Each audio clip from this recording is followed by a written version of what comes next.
Nandito ako ngayon sa bayan ng Estancia sa palengkihan. Nakikita nyo naman na madaming tao.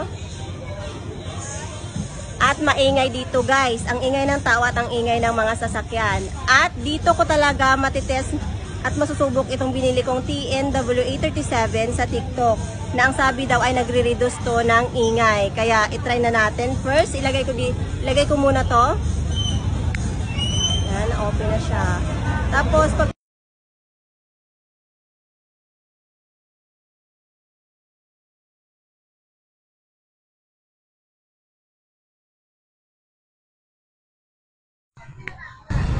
ayan na. Open ko na siya. Kung may naririnig kayong mga ingay, it means hindi pa diyan naka-reduction noise. Pero pag nag-reduction noise, double click mo lang siya, guys. Ayan na. Double click ko na siya. May naririnig pa ba kayong mga ingay? Ayan. Kung wala, totoo talaga nagre-reducto ng noise, guys. Kaya kung nag-uumpisa ka ng mag-vlog, ito yung highly recommended ko na bilhin mo. High quality na at hindi pa kamahalan, guys.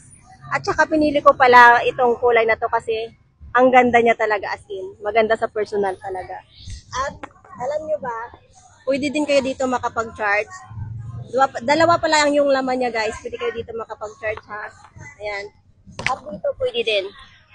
Na, yan. At alam nyo ba, ang laman nito, may Type-C na charger, may lanyard, may bag, at mayroon din itong ipit na pwede mong ilagay sa cup mo, dito, o saan banda dyan na gusto mong ilagay. At alam nyo, may balahibo ding dala dito, ganito din kalaki, guys. Kaya, sa gusto mag-check out, ilagay ko ang link sa aking Yellow Basket.